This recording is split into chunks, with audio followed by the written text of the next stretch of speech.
What's up, friends and family? Welcome to the Fan of Life podcast, Fan of Life show. Today's episode is a special one. I reconnected with a dear friend of mine from all the way back from middle school. And he and I got a chance to reconnect, and we figured, hey, let's have a conversation via podcast, and let's see, where the conversation goes. And it went everywhere from family to reliving some of our childhood to comparing the differences between growing up back then and now, and being grown-ass men nowadays. We have a lot of perspective. So hopefully you guys can enjoy this conversation. We talk about what it is to be a man in today's age and to be responsible and the things that you carry with you. And the conversation really floats everywhere naturally. I really enjoyed this. It was really fun catching up with a friend of mine, like I said, from decades, plural, years ago. So very interesting conversation.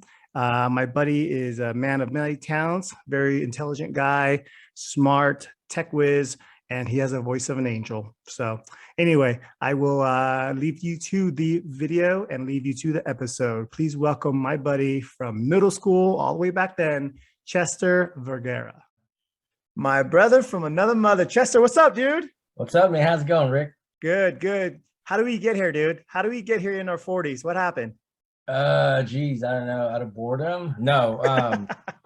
No, I think it's just the type of people we are. I mean, I haven't spoken to you decades, and I think it's always been understood between us that regardless of the time or distance, we can just pick up like it was yesterday. So I think that's what it was. So yeah, man, I'm glad to be on here, share this stage with you, and hopefully it branches out to new opportunities. So. Yeah, man. Yeah, I mean, when you reached out to me, I really appreciate it. And every now and then I get out of the blue people reaching out, and I go, what the heck? And it's always good because it reminds me of how cool people are. And I have to say, I don't know if it's us, it's the generation, but I feel really lucky growing up the way we did, because most of the homies, most of the friends that we spend time with, I can reconnect with them pretty dang easily. You know what I mean? I mean, there's some stragglers here and there that I'd rather not care about, but yeah, for the most part, the people that we grew up with, the people we hung out with, I think, especially considering that I still hang out with the people that I went to middle school with. Nice. Yeah. I still talk to them on a daily basis. Not all of them, but most of them. So I think that mentality and just that closeness that's been a part of our brotherhood, I guess, since middle school. Yeah. It's a little hard to break, and I think you and I kind of have that going for ourselves too. That's why it was just so easy to pop out of nowhere. So do you think at the core of who you are, you're still that the middle school kid I hung around with, or what? Man, that's a great question, because I struggle with maturity a lot. Here, I'll toast to that, brother. Amen to that. Cheers. Oh yeah, cheers to that, bro. I would say so. Yeah, to answer your question, to this day, I still think, or I still wonder, if what I'm doing as a 40-year-old is normal. You know what I mean? Yeah. I have kids of my own, and sometimes I wonder if what I'm doing to support them or whatever it is the right thing to do. That's what I was going to ask you next. Is like, do you see a lot of yourself in your kids in terms of how they are at this age compared to where you were? That's the scariest part. So I actually do, and it's kind of scary. My son is exactly me. Right? Yeah. It's kind of scary. I mean, yeah, he's taller, but it's not saying much. All right. I've always been the shortest of any group that I've ever been a part of. Yeah. Okay. He's only 13 now, but he's already taller than me. He's working out constantly these days. I mean, that's his thing now, right? Really? Most of his age are into video games and comic books or whatever it is. He's into working out and video games. So yeah, he's building out a little bit in terms of his physical traits. He looks a little bit like me, right? But in terms of who he is as a person, it's a little bit scary, or it is a lot scary how much he is like me. So let me But ask you your opinion on the age-old question then. Is it nature or nurture? Do they come out the way they are and you kind of just kind of fine-tune them, but for the most part, who they are is who they are? I think it's a little bit of both, right? I like to think that my kids are who they are because of the gene pool, right? Mm-hmm. That they come from, but also obviously it's who raised them, right? Um, if you ask anyone, Rick, everyone will tell you that I'm a helicopter parent, right? Okay. Yeah, I may not be as involved in their school stuff in terms of, Mm-hmm. being in the on the PTA or whatever it is, right? But in terms of being there for every milestone, since they were kids, right? Hmm. Even before grade school or middle school or high school, I made it a point to be a part of my kids' lives, and for that, I think it's nurture, right? Yeah. My kids then just, my kids didn't just come out of the womb and say, "Hey, I'm just like you, mom. I'm just like you, dad." I mean, they had the building blocks already to be like me or my wife, right? But I think a lot of it really is just through how they see us, how they observe, how they pick things up, good Mm-hmm. and bad, right? Mm-hmm. So yeah, my kids are just like me, and a little bit of my wife too, right? I mean, I have to give her that. They're very, very kind people, Uh, and I like to give credit to my wife where not like you jerk. well, I'm not really No, I'm fine. just, You can say I'm a jerk, but no, man. I'm just not afraid to speak my mind, because Right. that's Right. never been something that I was good at anyway. So whatever. Yeah. Yeah. Hey, it's funny that we talk about, kids and stuff like that, man, and then, what they're like and who they're like and stuff. But one of the things that I enjoy watching, nieces and nephews and kids of my friends and family and stuff like that is kind of just seeing some of the old man tendencies that come out, once you have kids and stuff. You catch yourself doing that. You're like, damn, I officially sound like an old man now. When you sound, when you're talking to your kid, you're lecturing your kid or whatever. Man, not only that, Rick, it's everything. It's how I dress. They make fun of me, how I talk, Mm-hmm. how I don't know about you, but I'm stuck in the 90s in terms of music. Hell yeah. I listen to nothing but 90s, right? And Mm-hmm. my kids, I go to them if I want to know about, a new artist or a new genre that I may not be familiar with. Mm-hmm. I go to them. So yeah, man, it's I don't think it's as bad, or I don't take it as bad as some No, folks do, right? no. I take it as just a rite of passage for us men getting older, right? Yeah. It's that part of life. So yeah, it's to get back to your question, yeah, it's interesting. I don't think I've yet to go through what most would consider midlife crisis or whatnot, right? I haven't gone out and bought a bike or gotten piercings and the tattoos and all that stuff because I've already had those things, Yeah. right? Yeah. But yeah, man, it's been a ride. Just parenthood in itself, I almost feel like it was something that happened overnight, Yeah. right? And I don't mean to sound cliche about this whole thing, right? But Oh, there isn't um, a handbook or what have you that we can read off of and say, okay, well, that's the path that I need to take. There's no guidelines on how to be a parent. And we sort of just picked it up. And luckily I married the right woman and the right mother, yeah. or the right woman to become the mother of my kids, because she's Mm, been perfect. yeah. She's played that role, or she's taken on that role pretty graceful. Um, and I mean, she's taught me a thing or two, not just about being a father, but really more about myself too. I know that sounds kind of corny, right? But it's so true, man. Being a parent, it teaches you so much about your limits, Mm-hmm. as a parent, as a person, right? It teaches you so much about your limits, about how far you're willing to go for these human beings, right? Yeah. That you're responsible for your entire life moving forward. So yeah, man, it's been a really, really cool experience. And I think it's the best job in the world, to be honest with you, Rick. Good for you, man. Yeah, That makes me happy. It warms my heart a little bit. Hey, so speaking of job, what do you do nowadays? You and I kind of caught up a little bit on the phone.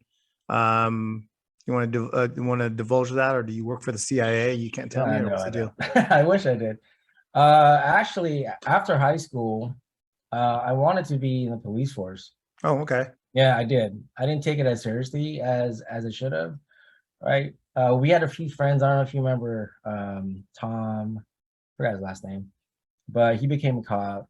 I knew other people from other high schools and other schools that became cops. And not only was it a rewarding career in terms of financial means and whatnot, but really, the whole aspect of getting to know your community, giving back and just having the opportunity to meet and greet everyone, to me was the selling point for that career path, right? But things didn't lead to, I got caught up doing other stuff, and it didn't lead to that. So I got into video game production instead. Okay. I did that for about 12 years. I was at Namco. Started out as a tester, testing games for I'd say about a couple of years here and there until I got picked up in production. So I was there for about 12 years. One of my biggest claim to fame out of Namco was Afro Samurai. Yeah. That was the cool part about that, right? Was not just working on the game itself, because in the video game industry, you run into so many eccentrics, right? There's a lot of different personalities here and there. And that in itself was just really fun for me. Just trying to problem solve with these people that think differently, right? I mean, that in itself to me was a huge part of what was fun about it.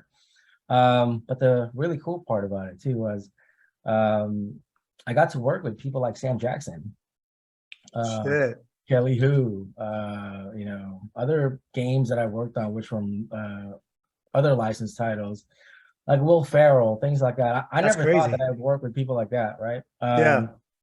But after that, Rick, after 2008, which we all know was the huge market crash, jobs like, not just jobs, but industries like the industry that I was in, entertainment, typically were recession proof, is what they like to call it. But even then, it was that bad. Right, to the point where a whole bunch of studios and a whole bunch of companies were letting go of their workforce. So I was a casualty of that. Luckily, my wife and I, we bought a home in Sacramento at that time, and there was a job opening close by, and that's kind of how I've taken what I learned as a software developer in the project management role, right?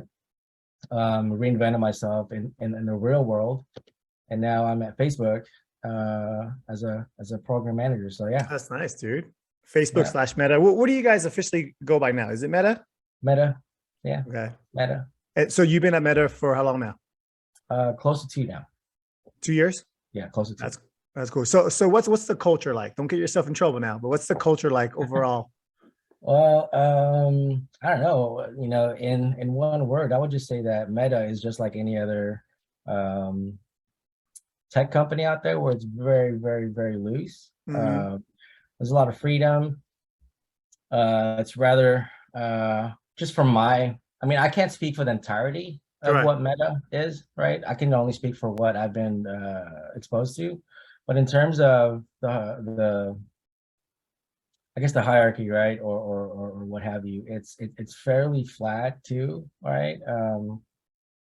But with that said, right, just like any other startups up there or out there, they have an issue with standardizing the processes. And Meta, as old as it is, Facebook, whatever you want to call it, as old as it is, it's been around since what, 2006? Yeah, something like that. 2007, something like that.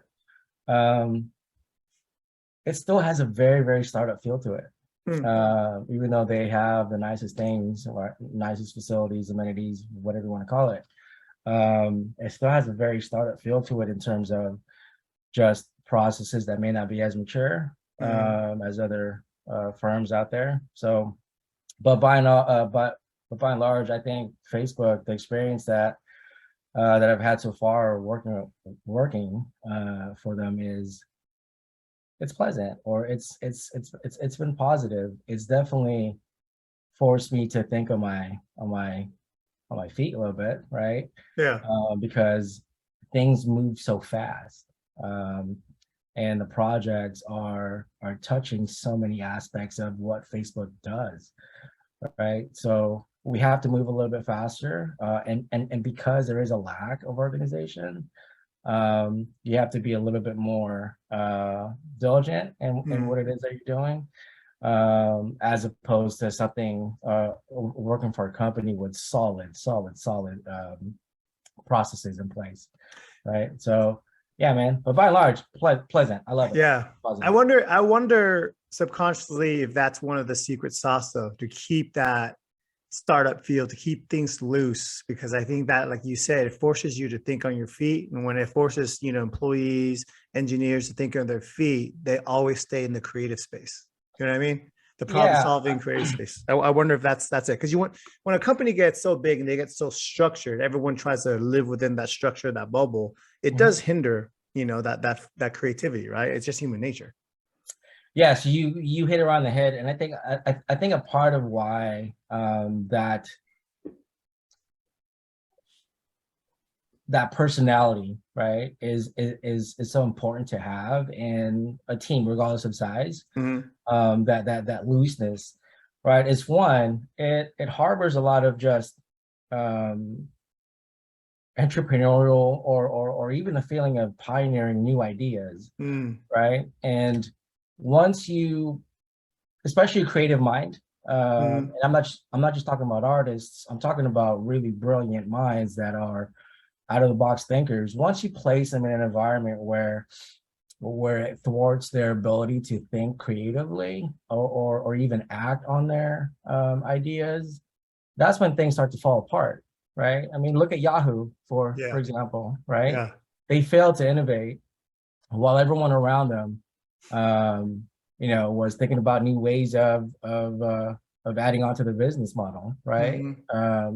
They kind of stopped at that ad thing and emails and fantasy sports and stuff like that, while everyone else was doing some form of social media, right? Some form of technology, some R&D somewhere here and there.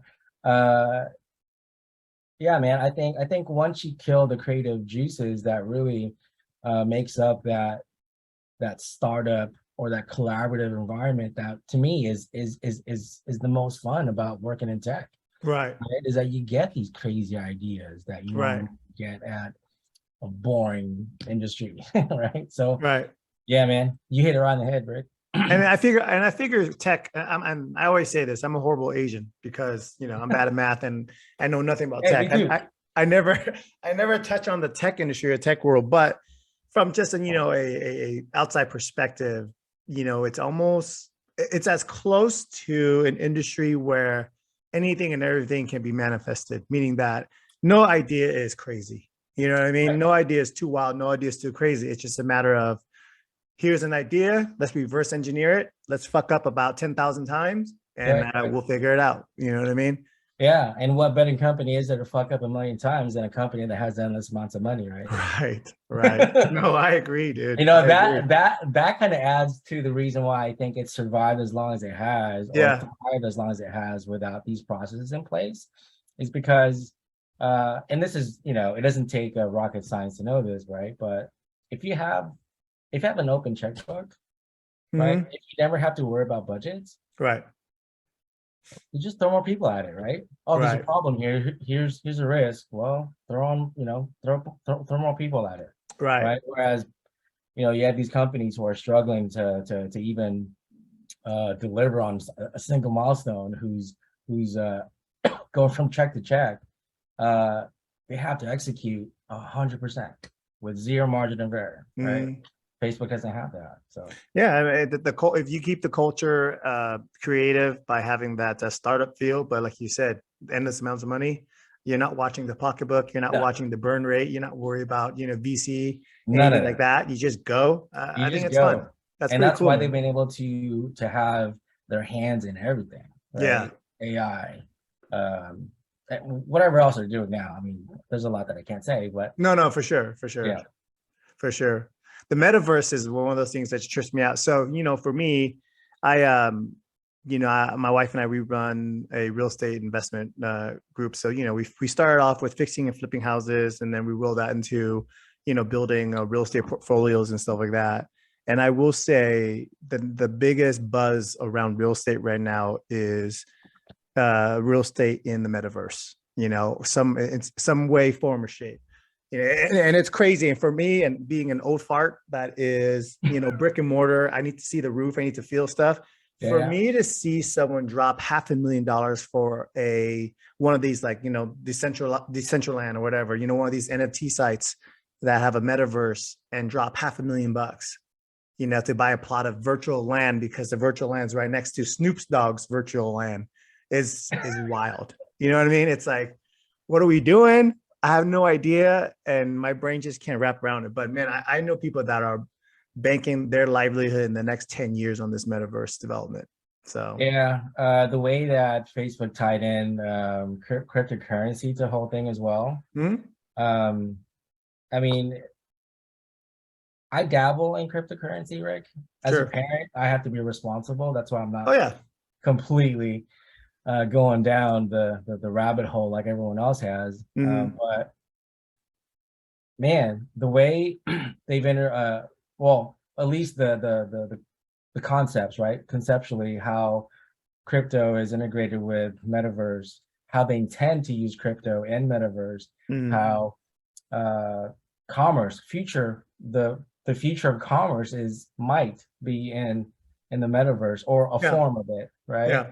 That to me is just the wildest thing ever, right? I mean, what are we talking about? We're talking about completely sci-fi stuff that you and I grew up watching, right? Yeah. These things they seem out of this world. Is it a reality? I mean, or is it realistic for us to actually live, or to live this way in our lifetime? I don't know. At the pace of technology, Rick, who knows? Maybe before we retire, we'll see a form of it, right? Yeah. And it's one of the things too, I always say, it's always about culture, right? Like we were talking about kids earlier, every generation develops a different culture, right? You and I are, what are we, boomers, or whatever the hell the term is, Gen whatever, but boomers, what have you. Even us, we're attached to this thing, right? Yeah. I remember Elon Musk saying one time, he's like, we're already cyborgs. We're already half machine, half man, because we can't detach from our phone. Eventually, everything will just be connected, right? So we'll be symbiotic. So we're in phase one of that. Where my point to that is that, the metaverse may not be where we reside, but it probably will be your kids' generation where they play, and maybe your grandkids' generation where they virtually reside. Who the heck knows, right? That's scary. Yeah, it's I guess it's scary, and it's not, because if you don't know any better, and that's what it is culturally, then it's not scary. I mean, you tell somebody 100 years ago you can hop in this metal thing with four wheels and drive 100 miles an hour safely, they'll freak out. Or 200 years ago you say that, they'll freak out. Or you tell somebody, 200 years ago you can hop on this metal thing and float through the air like you're a magician. They can't believe it. So for me, I always look at the future in not Rick's eyes. I look at what can be, because like I said earlier, especially with tech, nothing is impossible. It's just a matter of time and resources. So, I mean, guys like Elon, guys like, Mark Zuckerberg, and they're the spearhead guys, man. So we'll see. Yeah. In terms of the scary part, let me elaborate a little bit more about what I meant by that. We're already losing the human relations, right? The connectivity that we used to have with other people, right? Can you imagine how? Can you just imagine how lonely the world's gonna be once what we're talking about does become a reality? Yeah, right? No, I agree. When everything you do, from your occupation to seeing a doctor, right? Because they're talking about Telemed. Yes. Mm-hmm. Right, where everything is done remotely. Can you imagine how sad the world's going to be if that is going to be our reality? Right. Yeah. I don't want to live in a universe or a world like that. So yeah, I think, I look at it in a couple ways. Number one is, again, we're looking at it from the prism of our generation, and it would be, because we have something to compare to. I think the thing with evolution is it's not right or it's not wrong. It's just what it is. You know what I mean? So it's kind of like, like I said, by the time your grandkids grow up, their communication level, their communication style, the way they deal with the world won't even resemble what we do. And it's going to it look like we're cavemen compared to them. You know what I mean? So I think it's just one of the things where it's perspective. I think from the perspective of our generation, yeah, because I am it's weird. I tell my wife all the time, I'm not a big fan of people, but I am huge on relationships. So I do enjoy relationships. I do enjoy conversations and stuff. So if we start to lose that from my life's perspective and my life's prism, it is a sad thing. So I do agree with you. Rick, when's your birthday? Huh? When's your birthday? March 1977. Okay, never mind. I Why? It was the same month. No, every person that I meet that have very, very similar traits, they always end up being born around the same time I am, or at When are least you? January. Okay. 23rd. You're looking at the astrological sign? Yeah, I'm not big on that because it's all hogwash, right? But Maybe. coincidentally, there's some similarities, so it's kind of weird. Touch back on something that you said earlier. So I remember you as someone being carefree and pretty friendly in middle school. Sure. Even high school. Now you seem a little bit more. I mean, you still seem like the same guy, right? Yeah. To me. You still seem like the same person to me. But there's definitely something that's changed up here in terms of how you're thinking and how you perceive the world. Yeah. Tell me about what you've done after high school. Well, I don't know if you remember, I was big in martial arts. Two things that I love, and that's why I barely graduated high school, is martial arts and dancing. I was a b-boy. You remember that, right? I remember that. And then I've been in martial arts forever. So after high school, I actually, because then, dancing and break dancing was on the wayside. I said, so what's next? I went to De Anza for like a semester. And De Anza is a junior college, everybody in the Bay Area. And I realized this is basically an extension of Independence High School. I'm just hanging out. So I knew real fast that college was not for me. So I said, what's my passion? Somehow I coerced my parents into allowing me to move to Sacramento, coincidentally.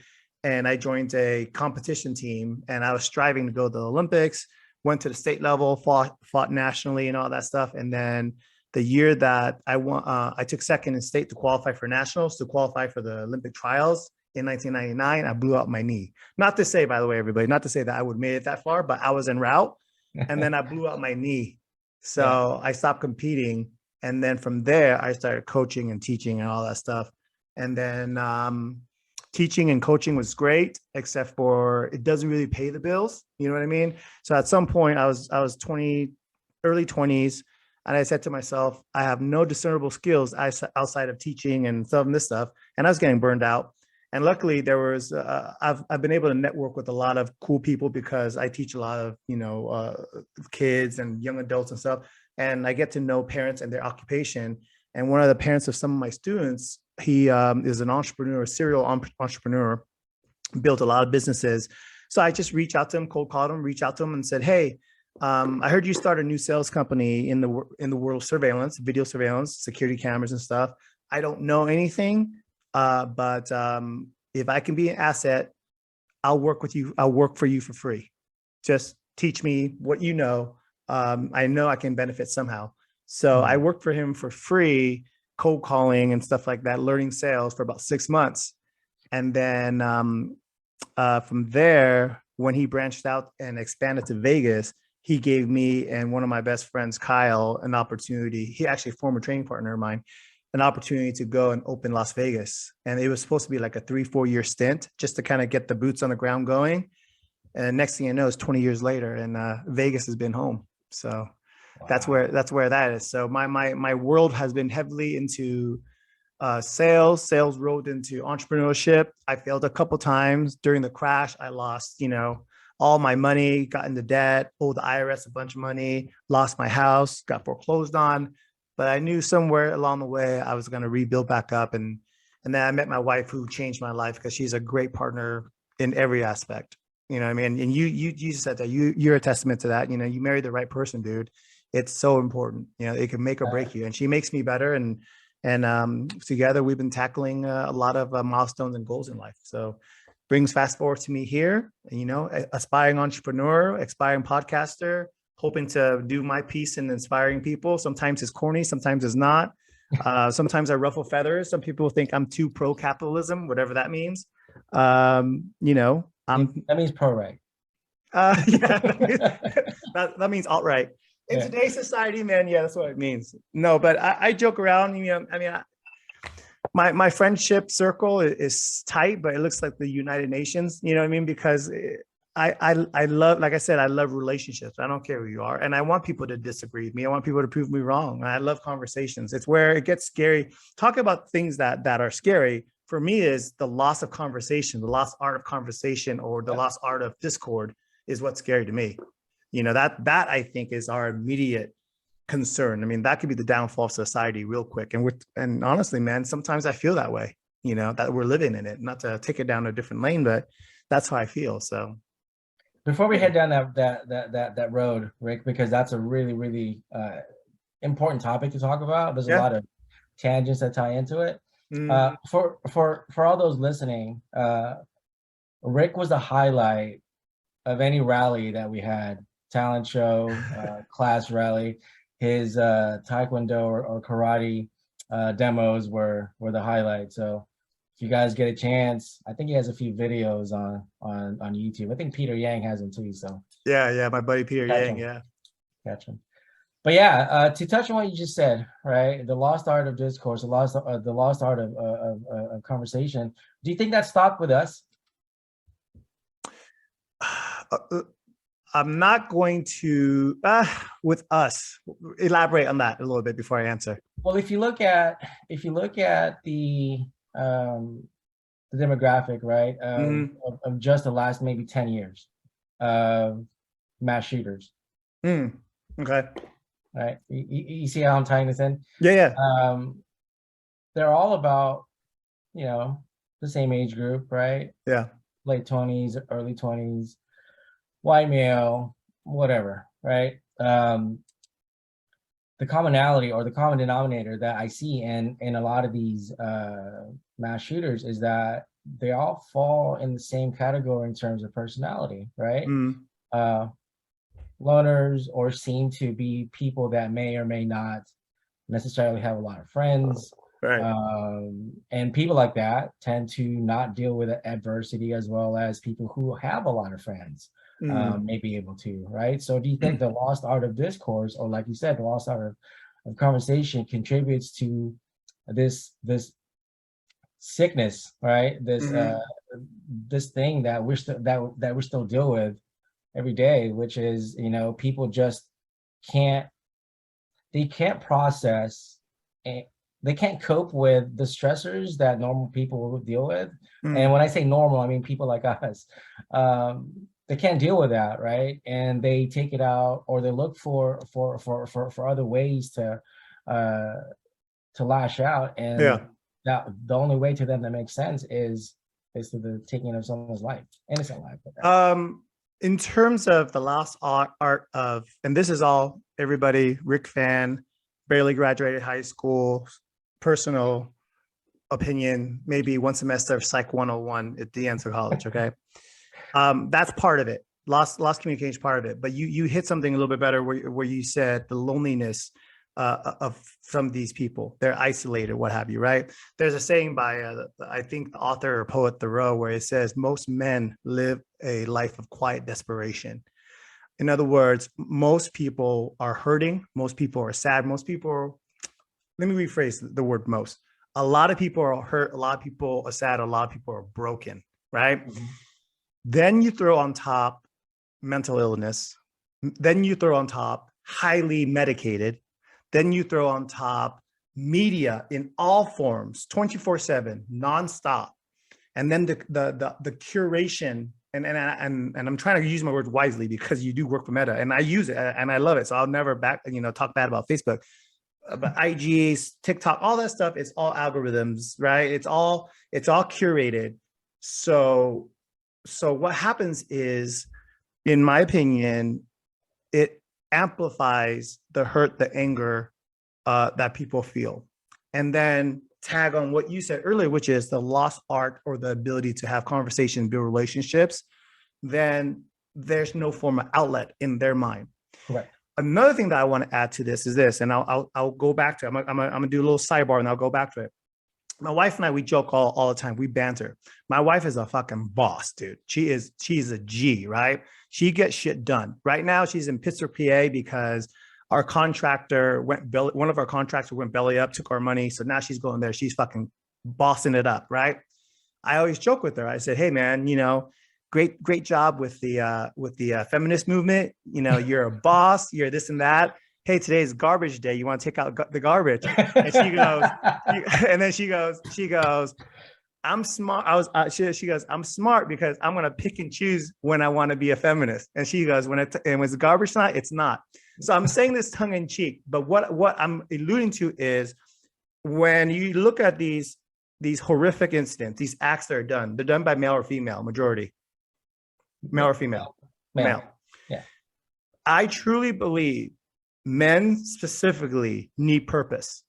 I truly believe, whether it's being a father, a coach, a mentor, something to strive for, because a man needs and this really goes for everybody, but I can tell you there's something that burns deeper in a man's psyche, that without purpose, without reason, without something without a calling, without feeling that they're just not idling or just waiting in the rough ocean, they can be lost. And when men are lost and men have idle hands, and now all the stuff that I tag on earlier with mental healthness, being overly stimulated, being overly medicated, all that stuff, it manifests itself in these destructive acts.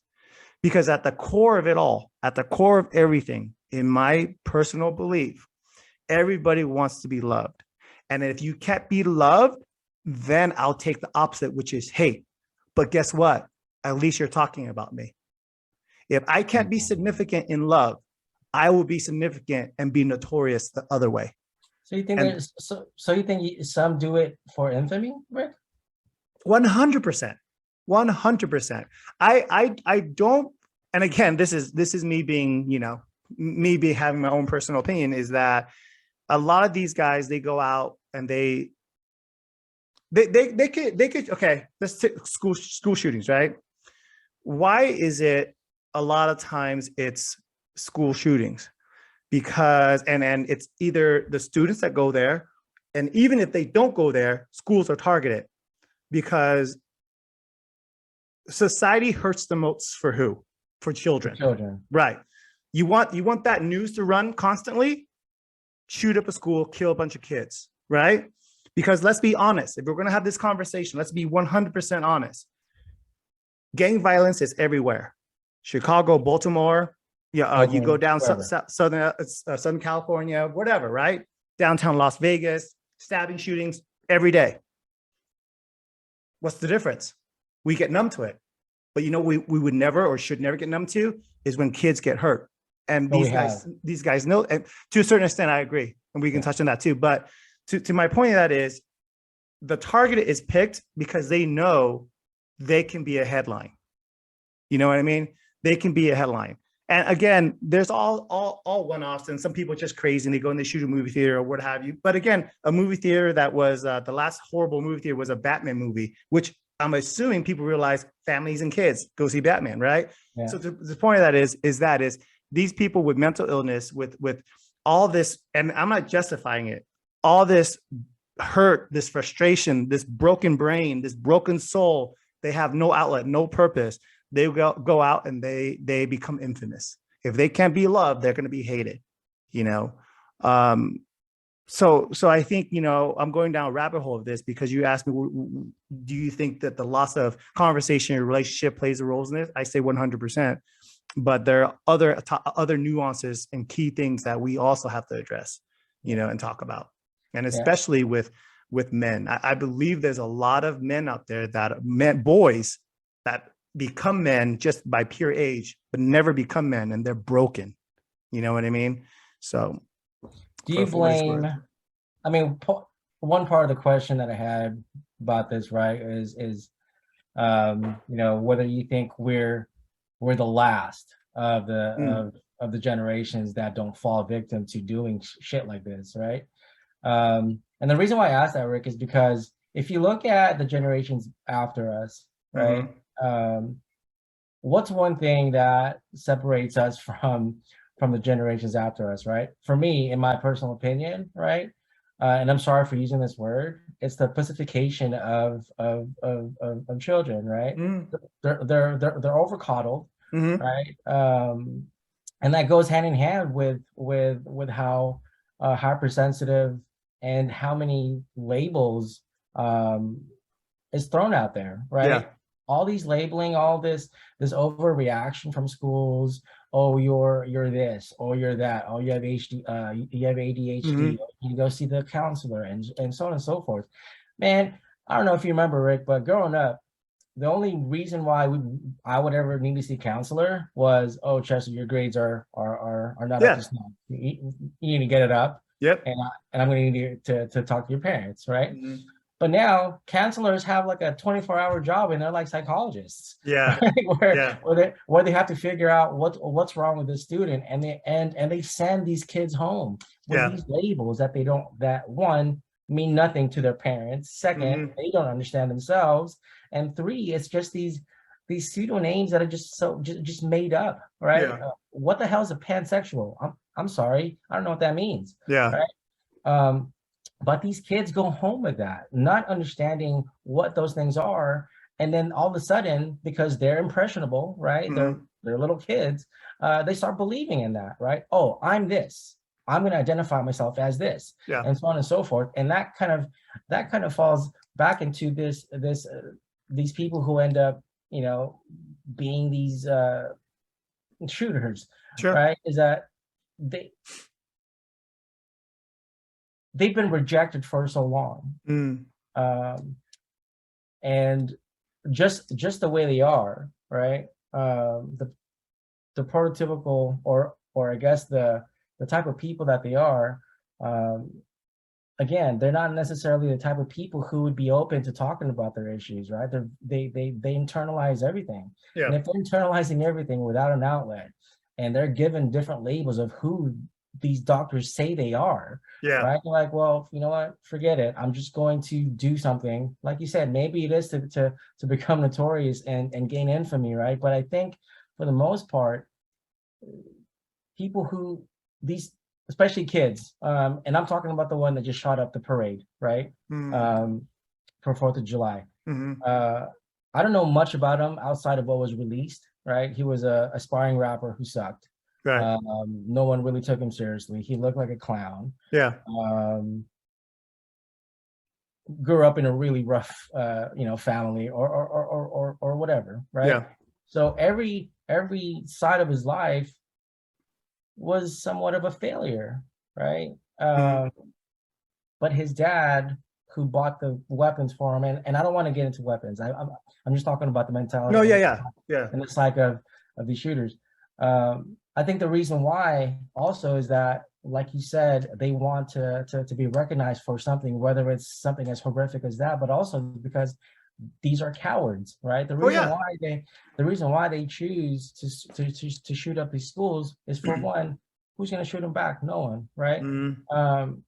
And they're just, just beyond messed up in the head, and also because they're cowards, and they just end up taking their life afterwards. So yeah, man, I think we are the last of the type of people who may or are unlikely to do those things because of how we grew up. I blame a lot of how the government is now, or how life is now, right? With what you said, right? The quick access to things on the web, right? On the internet. Those things we didn't have.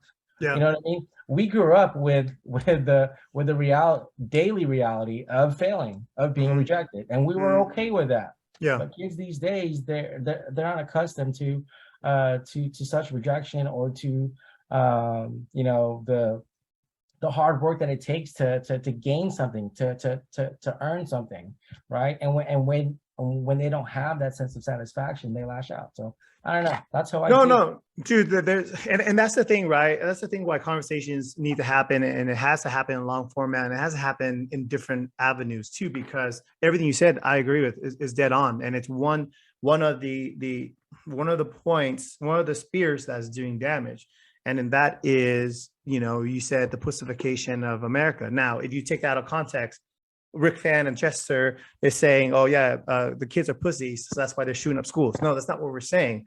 What we're saying is that they have lost the coping mechanism. I want some of that. What is that, Fritos? I don't know. What was that? My son's trying to give me a bag of chips. Look like Fritos. I'll be down with some Fritos. They've lost the coping mechanisms and the coping skills to deal with life. Here's the reality. Life can kick you in the nuts. Most of the time it does, you know? And here what's funny, here's what's interesting about 2022.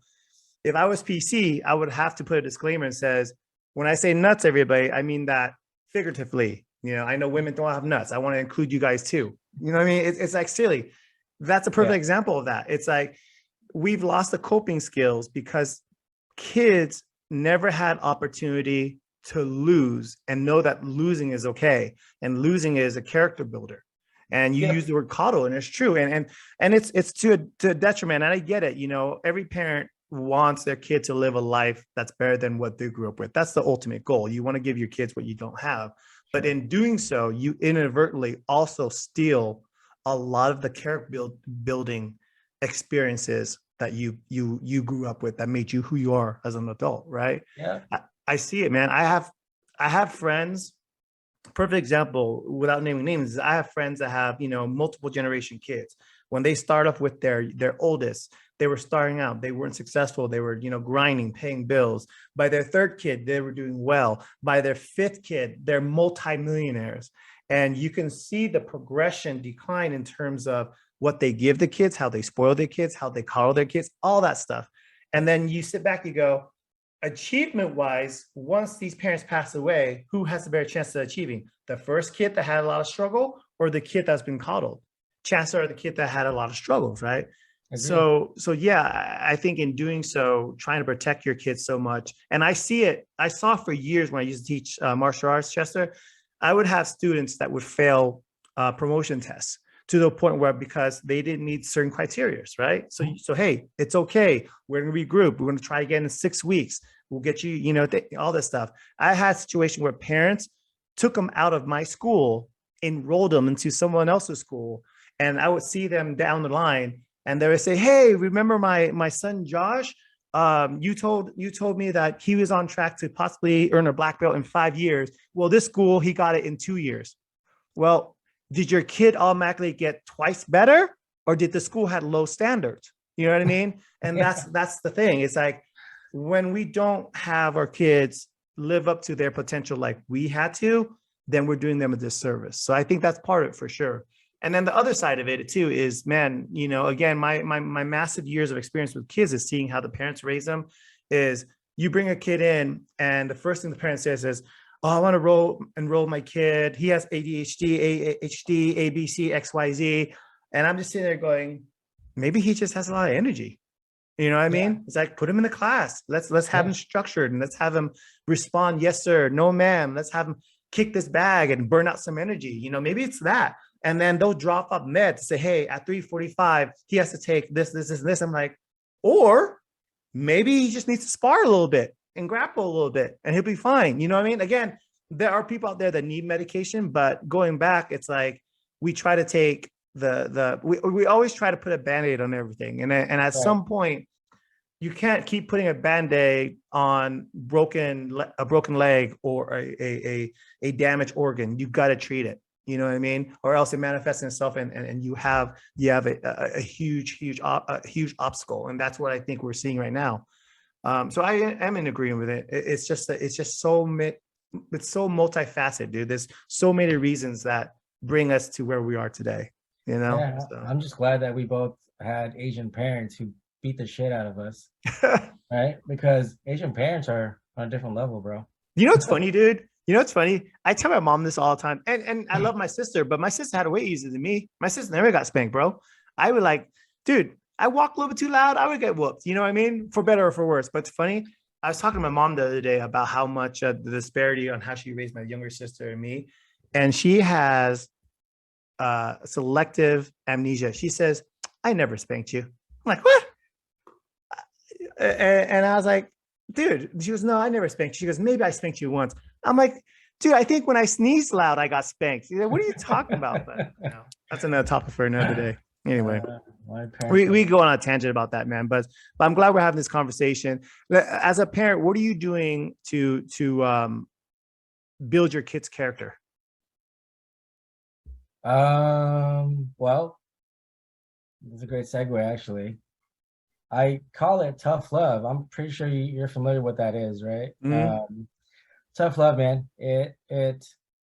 So the way that my wife's family is, and this is not, a slight or anything bad to say about them. It's just that it's just how they are, right? They're what's the word I want to say? They're very loose, right? And they tend to spoil through materialistic stuff, right? Not saying that that's the way my wife is, but that's the way my wife's family is, right? My family on the other hand, very opposite, right? We showed love through, the way that my mom and dad raised us was through love, not through gifts, not through bribery, not through any of that, right? And that's, I think that's one reason why me and my siblings are who we are today is because of that, right? Where we're able to, we definitely get it. Everyone has their own drama with their siblings, right? But the reason why we're able to get through the things that we're able to get through is really because we built, or my parents were able to build that foundation of, hey, you can get through anything with your siblings, right? They're gonna be there for you forever, and so on and so forth. And that's the same thing that I'm trying to build with my kids, among other things too, right? In terms of character.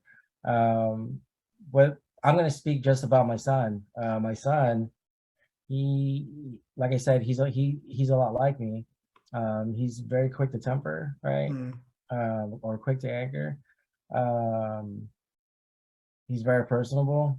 He's the mayor at his middle school. Cool. Yeah, a lot of those things. But I see a lot of the bad things too, in being that way, right? And I try to nip it in the bud. And I don't do it in a way where I'm doing it kindly or I'm asking kindly or I'm over coddling or whatever it is. I do it my way. And my way is how my dad taught me, right? Which is, hey, you better get your shit straight, right? Sorry for my language. Right? So yeah, man, I think in terms of building character with my kids, really, it's there's no secret sauce to it, Rick. It's just being genuine, being real, right? I wouldn't treat the way that I raise my kids or the way that I teach my kids, I wouldn't teach any of my nephews or nieces any differently, right? If they were able to, or if they were ever able to stay with me for a long period of time, I'd be the same way. So I don't think it's because, oh, they're my kids, I'm going to be different. It's just how I was raised, right?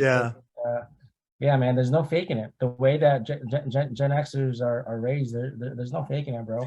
Yeah, I'm a firm believer in, never throwing, whatever that saying is. I think the saying is, don't throw the baby out with the bathwater, meaning that, whatever is good about your experiences, amplify that, use that. Because a lot of people, I think, they go, hey, I didn't like the way my parents did this and that. I'm not going to do this and that. And then sometimes it's an overcorrection, if your dad was stern, held you accountable, I think it's great. If you guys overly spanked, maybe don't do that to your kids, right? But I think there's a lot of things that has to be held, not tradition, but has to be held and passed on, because obviously through the test of time, it's been proven to work. Correct. And I think, especially for young boys, man, it's like you gotta build. I always go back to boys for a couple reasons. And again, disclaimer, in 2022, it sounds sexist, whatever. But the reality of men being lost is dangerous, right? Women being lost can be dangerous. Sometimes they're more dangerous to themselves than to other people, and it's sad and it's bad all around. But when a woman is lost, when a girl is lost, when a woman is lost, 9 times out of 10, the harm she does is to herself, right? So we have to protect her. We have to take care of that. When young boys and young men are lost, 9 times out of 10, the damage they do is to others. Correct. And that's why, from a society standpoint, I always try to emphasize on the fact that we got to build strong men. We got to build strong men that understand their strength, and to be able to use it for, as silly as it sounds, like Superman, you got to be able to use it for good. Because if you don't, then the society will break down. And I think what you're describing, how you teach your son and how you raise him, I think is beautiful, man. There's nothing wrong with being a certain level of old school or tough or what have you. I mean, that character is so important. You know what I mean? Being labeled as a helicopter parent didn't jive well with me in the beginning, right? Yeah. Even after looking up the definition of it. But I take pride in being that. You know why? Because there's some deadbeat dads out there who would rather drink a 6 than clean the ass of their kid or something like that, right? I don't, dude, the way you describe me, I don't even think it's a helicopter parent. I think you're just involved, as you should be. I'm very involved. Yeah, as you should be. And what's cool about that is that, your son will, there's always going to be a voice in the back of his head where it's like, dad's watching, whether he's not, whether he is or not. It's like, damn, dad's watching, and you probably hold him to a certain standard that he should live up to. And I think that's, like I said, you're building a man, and that's important, a man that's so crucial for society. So, hey man, cheers to that. I'm building that scar tissue to always protect his mom and sister. So that's something that I always repeat over and over again, because you know what, truth be told, man, men also have a shorter life expectancy than women do. Average of 7 years, brother.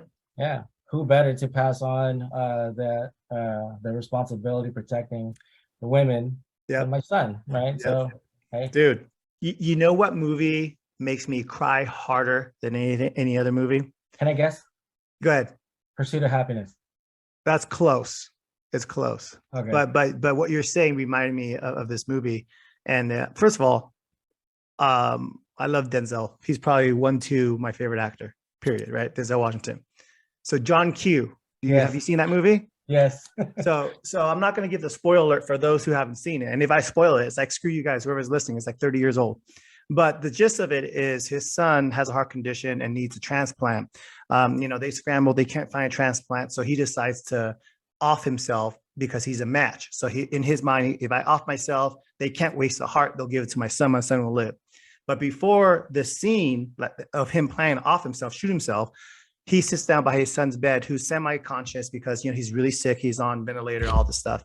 And he is condensing fatherly lifetime lessons into his son bedside in the course of 45 seconds. Stuff that you mentioned, which is you're going to grow up to be a strong man that's going to protect your mother. You have empathy for people. You stand your ground on the things you believe in, stuff like that. Your character, when you shake someone's hand, you look him in the eye, I'm tearing up just thinking about it. But that's the point I was making, is that I think, if we can continue to pass that along, like what you're doing, that in itself will help relieve some of the stuff that we're seeing, for sure. But yeah, that movie, dude, makes me bawl like a 12-year-old every single time. Dude, for me, it's Pursuit of Happiness, man. That's close though. Dude, the bathroom scene? Oh, the bathroom scene? Oh, yeah. It fucking gets me, dude. It's like, damn it, I can feel it. I can feel that pain. Being a father, Rick, I wasn't always able to provide as Sure. well as I'm providing these days, right? We've gone through some hard times like everyone else has, Sure. right? And yeah, man, you start doubting yourself, right? And once doubt sets in, especially in the heart of a man as prideful as I am, Mm-hmm. it does very, very bad things to you, right? They can, And yeah. yeah, and just the hardships that Will Smith's character went through, which by the way, everyone viewing this, it's a true story. Mm-hmm. Chris, I forgot his last name. Yeah. Yeah. Well, look at that. Pursuit of Happiness. It's a true story. Yeah. Go ahead, Chester. Go ahead. A lot of things that they depicted in the movie, man, it just pulled my heartstrings. So yeah, dude, Mm. John Q's one is a good one too. So Yeah. yeah. But a segue to something else, just really quick. I know it's old news. What did you think about the whole speaking of Will Smith, what happened with him and Chris Rock, which by the way broke my heart because I love me some Chris Rock, bro. Man, I don't know. This whole thing, I think this whole Scientology thing, Is he a Scientologist? Will Smith? Yeah. Yeah. Oh, I didn't know that. Okay. If he's not, he's associated with it. Uh-huh. Yeah, man, I think ever since the reunion even, right? Because I was a huge Will Smith fan. Mhm. Independence Day, Of course. Prince of Bel-Air. I He's Will mean, Smith, dude. at Yeah. one point he was the highest paid actor, right? Yeah. Everyone loved Will Smith. Yeah. Charming as hell. Sure. And then something happened. Something weird happened, right? Where his kids started acting out, they started doing weird things, their kids started saying, "Oh yeah, I'm this, I'm that." Mm-hmm. Then their names start being associated with Scientology. Weird stories came about regarding Jada and a few people, and yeah, man, I just got sick and tired of that, right? Yeah. That whole mess that was Will Smith. Um, I got sick and tired of it. So when that happened, first of all, I wasn't watching. Mm-hmm. I didn't see it live because I didn't care. Yeah. But once it became, the biggest story in the world for what, 2 weeks or so, I actually looked into it, and man, I don't know, right? I heard the joke said, and I think Chris Rock was, like any comedian out there, they have every right to make a joke every now and then. Mm-hmm. I don't think anyone deserves to get punched in the face. Now, do I think it was staged for publicity, like most were saying it was? I don't think so. I think that was No. a genuine No. assault caught on camera. So I thought it was really stupid. I think there's really something going on that we don't Always. know about Always. between Jada and Will Smith. For a man that successful, for a man that respected, for him to lose sight of what he could lose and what he's actually lost already, Mm-hmm. right? Just to do that, right? Mm-hmm. For the sake of showmanship, so that his wife can think or feel a certain way about him. Yeah. That's sad, bro. Something's going No. on. Yeah, it's sad, and I don't know the relationship, but it is, he's been. Isn't it ironic that one of the biggest macho alpha male, Independence Day, like you said, Bad Boys, you Yeah. know, um, movie stars in the world can be emasculated by his wife, because Just it like goes that. back to what I said earlier. When men are broken, what they manifest comes out different. They Yeah. don't hurt themselves, they hurt other people. You know Yeah. what I mean? Because he was laughing at the joke until he realized, oh shit, I shouldn't be laughing. Right. So now I got to step up. Right. The other side that pissed me off though is it goes to show you, and it goes all the way back to OJ in our generation too, OJ Simpson. It's about power, it's about clout, it's about money, it's about status. Chris Rock got fucking slapped, bro. And who they ran to hug and kiss and comfort was fucking Will Smith. Oh, I didn't realize Yeah, that. I didn't watch it live either, but if you watch like the YouTube videos and stuff like that before, like certain angles and stuff, like the movie stars, after he slapped them, he came back downstairs. I guess they went to break. People call on the phone. All the movie stars came up and hugged Will Smith and checked on him and see if he's okay. It's like, hey, motherfucker, about check on Chris Rock, see if he has a broken jaw or not. You know what I mean? It's like, but that goes to show you that's why it's like sometimes we get stuff all backwards, man. And And I think in the world of celebrity, especially right now with social media, we got to, especially if you have kids, even you got to protect them and make sure that they're not quote unquote idolizing the wrong Yes. people. You know what I mean? Yeah. The wrong set of standards too. So yeah, but anyway, so what do you do nowadays, man, for fun? Obviously a lot of family stuff. Do you Man, get I any still bro draw. time? Do you play poker? You watch UFC? You play golf? What's the deal? All that. Oh yeah. Not as much anymore with the UFC stuff, only because of ESPN Plus, right? Mm, Every fight now is a pay-per-view. I miss the days when UFC only had maybe one or two pay-per-views a year, where it was a mega ticket instead of yeah. just one mega fight per Yeah. The per Chuck era, month. Chuck Liddell era. Yeah, I love it. Golf, not really, because it gets too hot out here for that. And there's one thing about me, I hate the sun. Unfortunately, I live in the hottest place in California. Yeah. I still draw every now and then, here and there. I still try to do music here and there in terms Awesome. of, you know, I've never been my own writer, right? I've Yeah. never written songs for myself. I just do covers here and there. And luckily, my cousin lives down the street. He has a full-on studio. Mm. So I've been taking advantage of that for the past few years or so. So yeah, man, fishing. I mean, that's really one thing that I've well, that and woodworking. Oh Never yeah, I've got a seen some of beat. your stuff. Yeah, Yeah. I'm super impressed, dude. Thanks, brother. I've never been one to think that I would fall into those kinds of hobbies, only because Yeah. my dad was a dentist. He wasn't very outdoorsy. Yeah. He didn't teach us anything about life at all, because he was too busy, right? Not because he didn't want to. He was just way too Yeah. busy for that stuff. Yeah. So yeah, man, falling into the hobbies like that, to me is a little strange. Maybe I've taken them on a little bit too late in my life, but it's fun, man. It's relaxing. There's something therapeutic about working with a piece of Mm. wood, Yeah. right? Gluing it, whatever the hell, or cooking, or even just singing. So that's what I do, man. Yeah. I don't People do don't. much. If I people don't go don't know out like Chester, man, the guy has a voice of an angel. yeah, Like no joke, man. You still, gosh, who?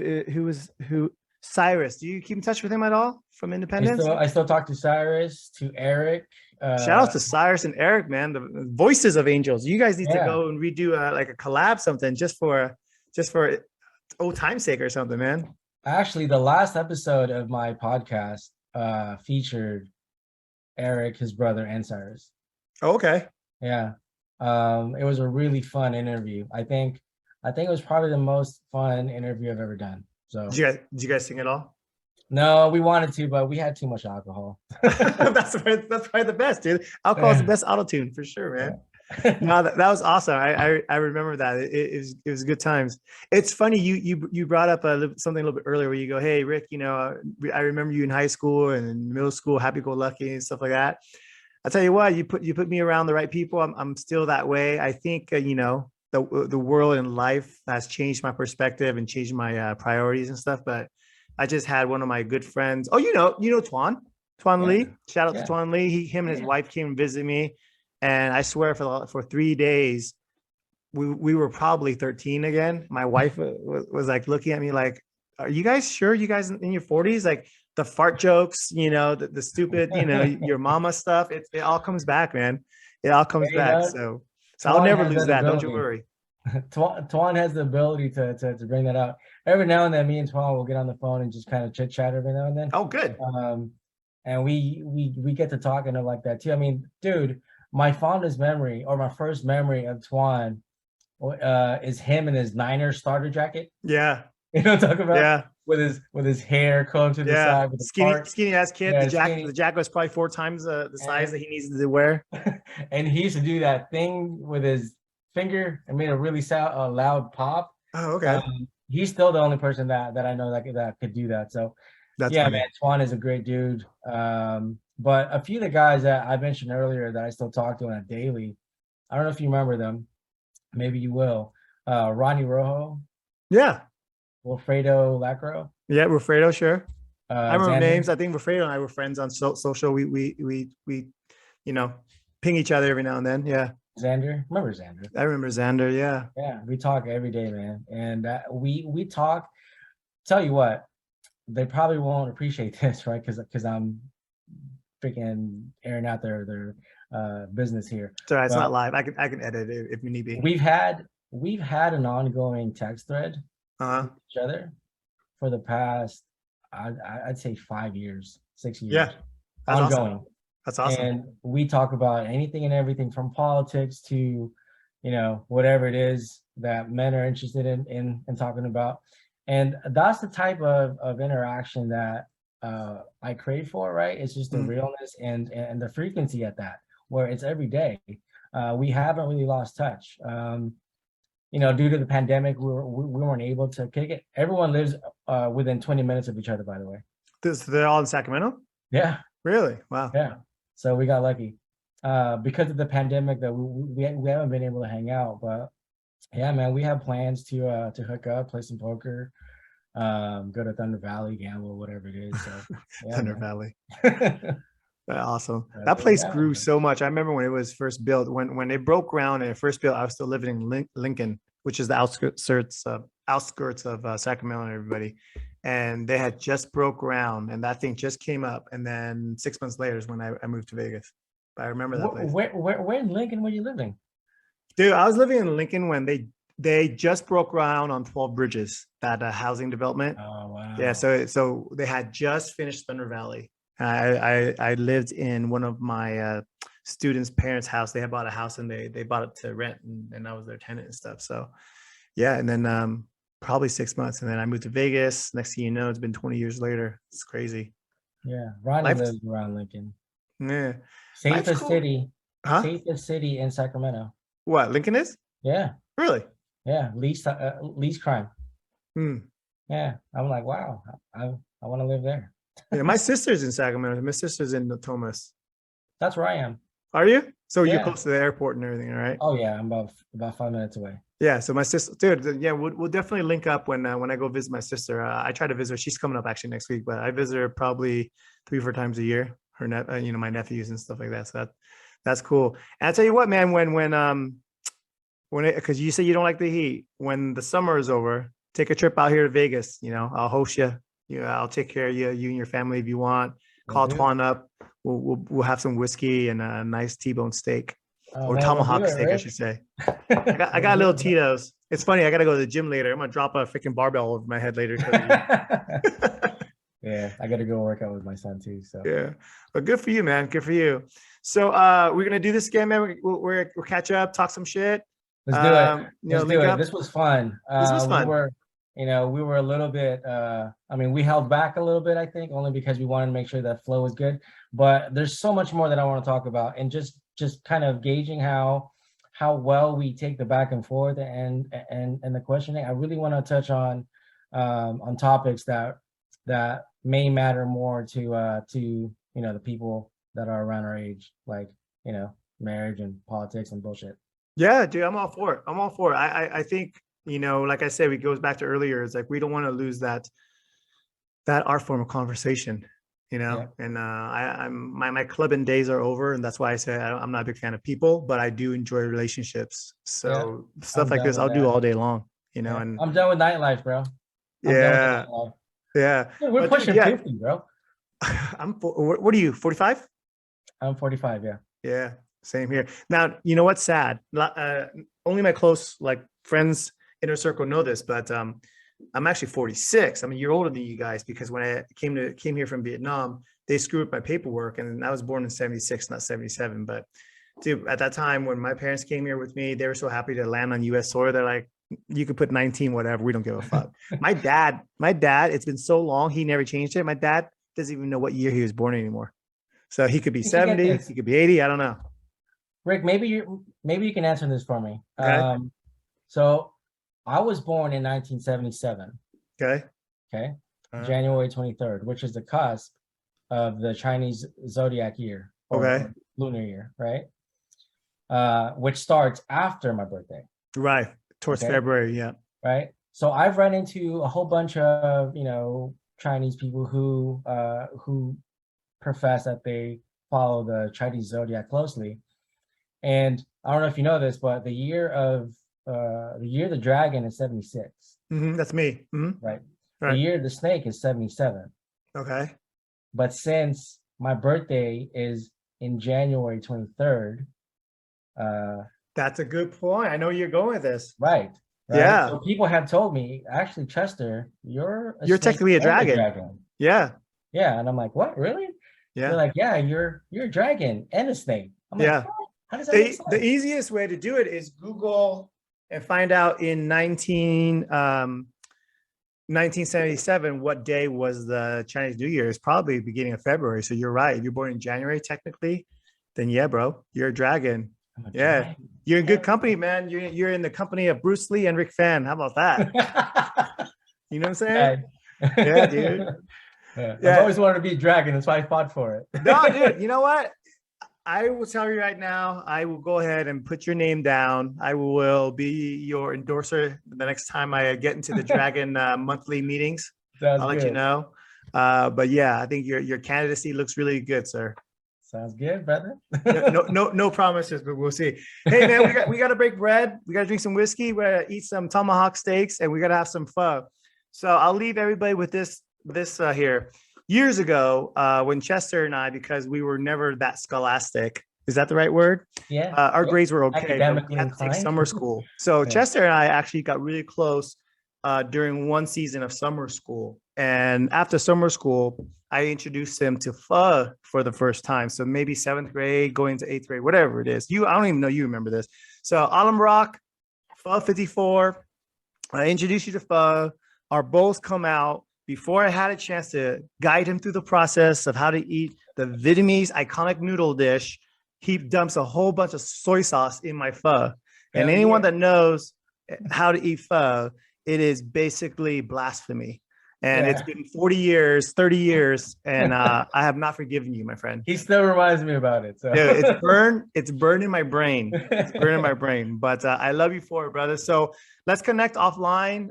Let's kind of marinate on this a little bit. I will get this in production. I'll send you it, and we can chat. And hopefully, we'll start something new. But if not, man, this has been fun. We should just do it anyway. You know what I'm saying? Sounds good. I appreciate it, Rick. No, for sure, man. All right, what are you doing? You gonna hit the gym with your son or what? Yeah, the garage. All right. Good for you, dude. Don't let him work you up. Not yet, anyway. Will do. All right, man. You take care. Peace, brother. You too, bro. Stay safe.